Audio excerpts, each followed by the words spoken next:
Good day, ladies and gentlemen. So today I will have a short talk with this note I have made for the PHILO 17 Philosophical Research Reading and Writing course. Thanks to my mentor, Mrs. Milagros Rivera, who helped me in developing my paper and my process in this journey.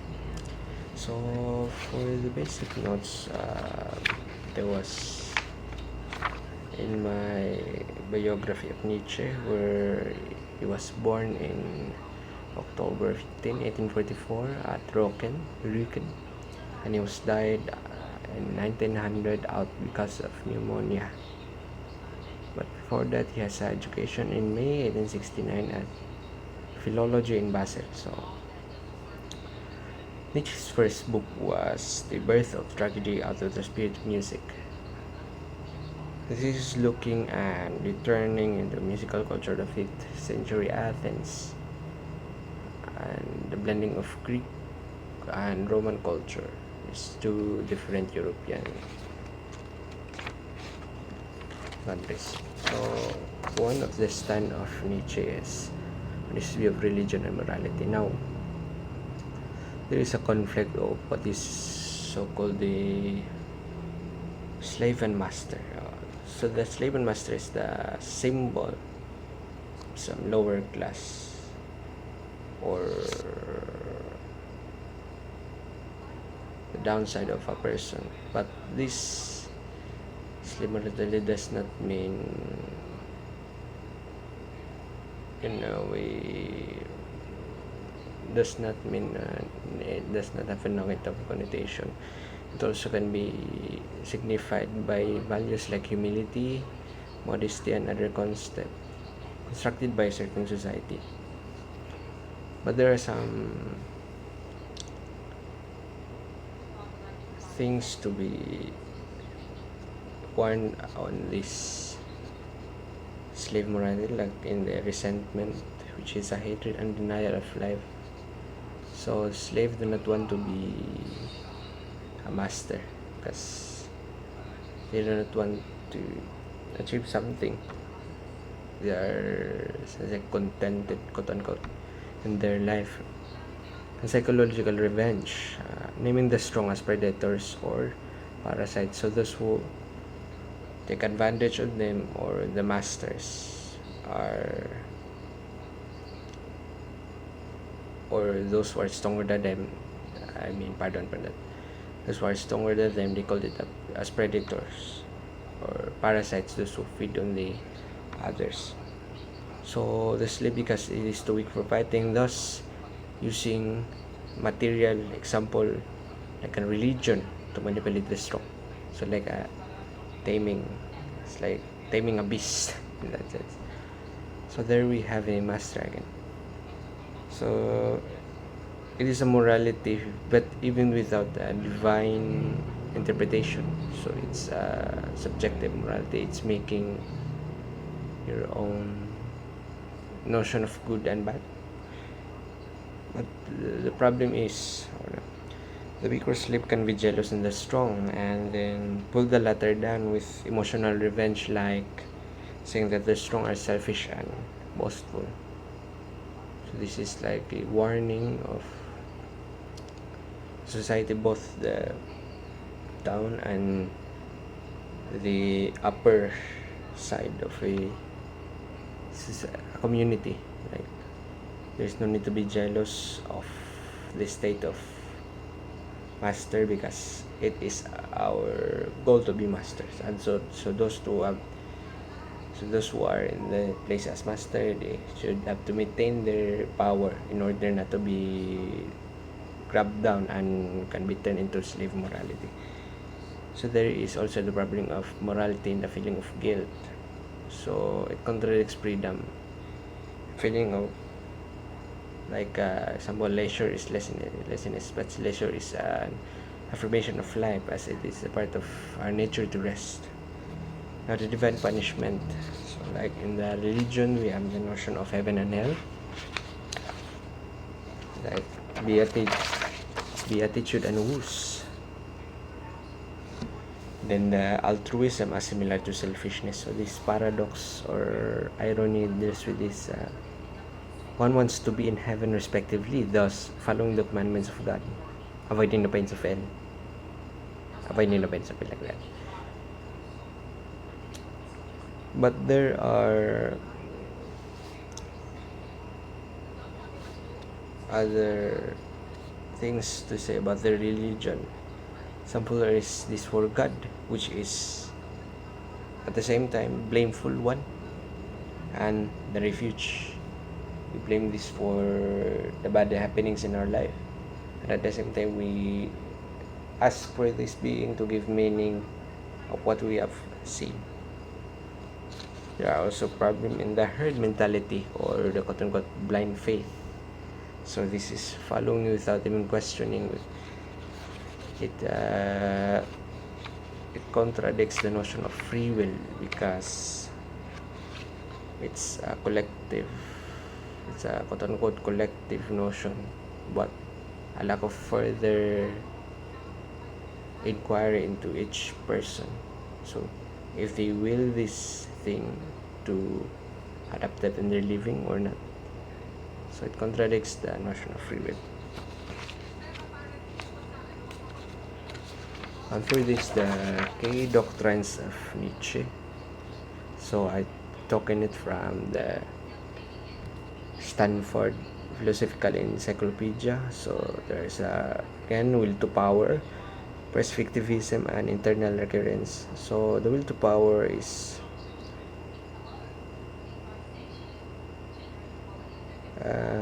dangerous living, but this dangerous living is not necessarily suicide, but a desire to adventure and seeking the unknown. So will to power, a person is trying to taking the risk in order to find its fullest potential. So what can it bring? Perspectivism.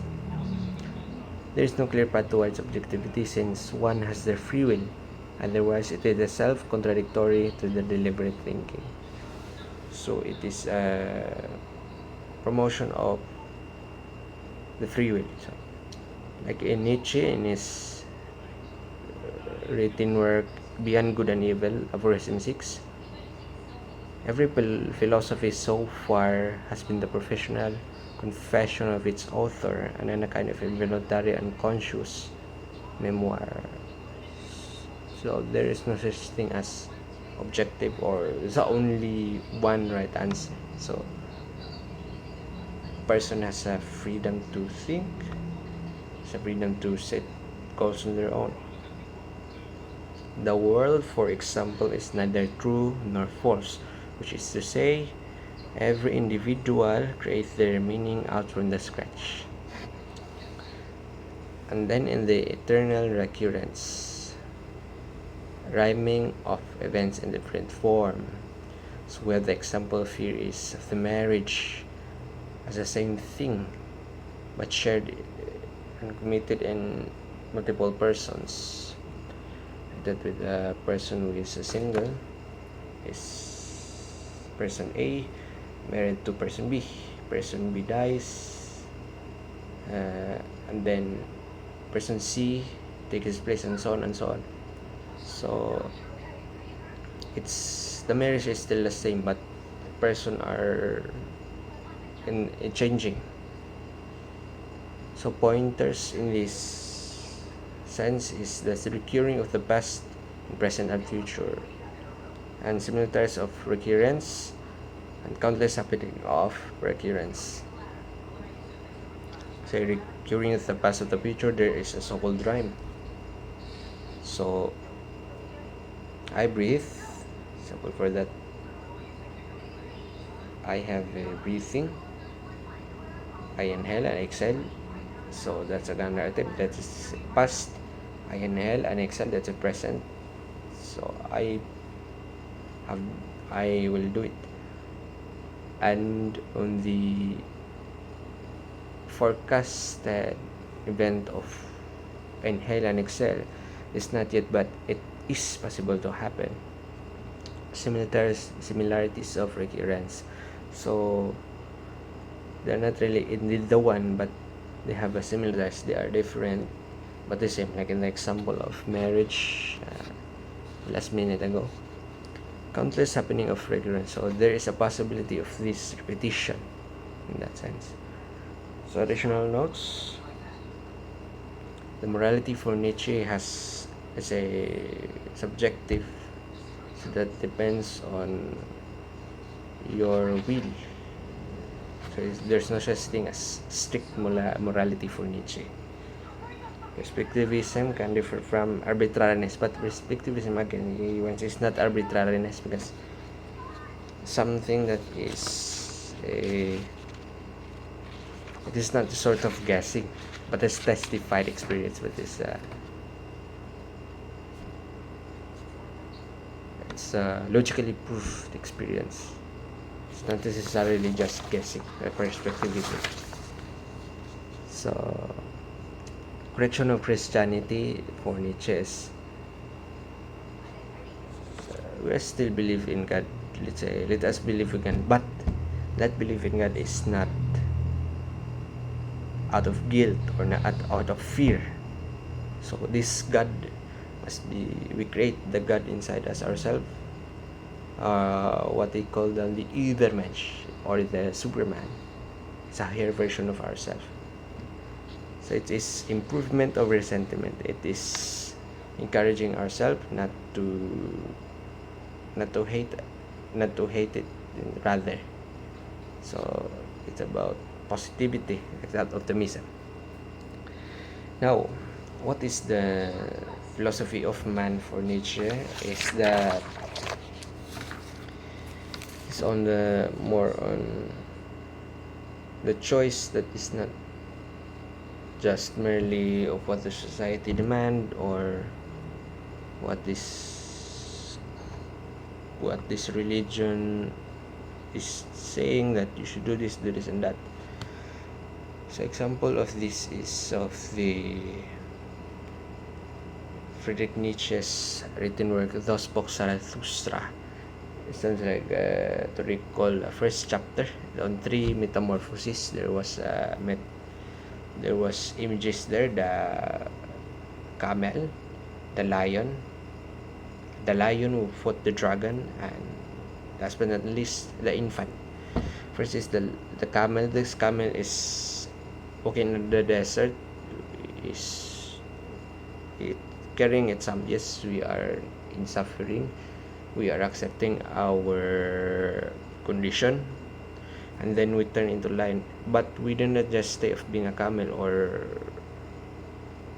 staying blind in a blind faith in this society. We started to fight the dragon. So that dragon is what that called thou shalt. So the lion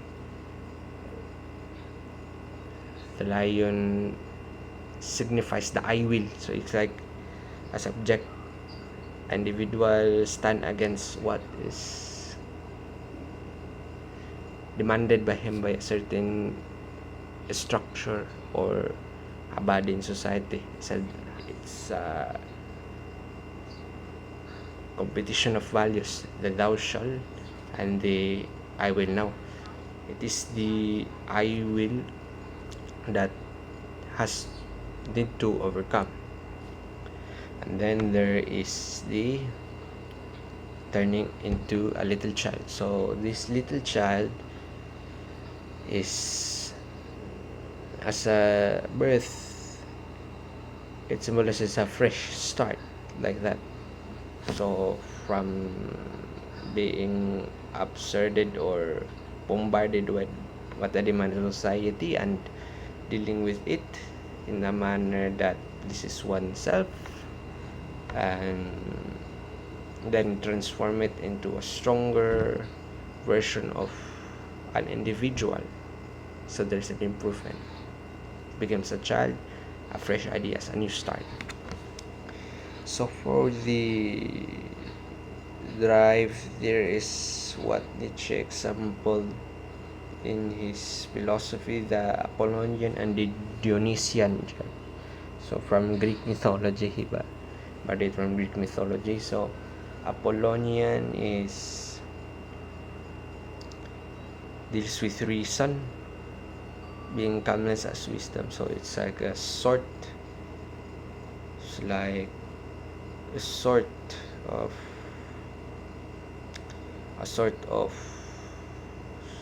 order found in surroundings. Meanwhile, the Dionysian is a drunken revelry, so not to be rude, while chaotic. But this is affirmed by Nietzsche. Why? Because it is the adventure of the pleasure and pain, and turning this pain into what he called affirmation of life. So this is not literally as self-harm, but make oneself to be ready in facing pain and at the same time exploring pleasure. So drunken, this is not really alcoholic drunken, but some sort of trying things new to our senses or new to our biases, like that. And this of the wild means is this does not mean untamed, but we are ready to free ourselves from that which binds us and chaotic. But why need to be chaotic? Because this can some sort like an opening to an activity. Like I cannot, let's say, we borrow the term of philosopher Tasio. The soil is not ready to be tilled. The weeds above it need to be grabbed. Like I need to grab those grass over that soil. It looks like messy. I till the ground. It looks like messy, like upon the mat, but I can plant the flowers or beautiful crops on it. So there's a growth for new beings. Like this, I am destroying something, but not necessarily for the sake of pleasure, but for some sort of change, like that. I need to change. Yes, I need to change for this thing, for the growth of other beings, or for improvement of values. Seems to be in this. That is what I can say for today. Thank you very much, and see you next time.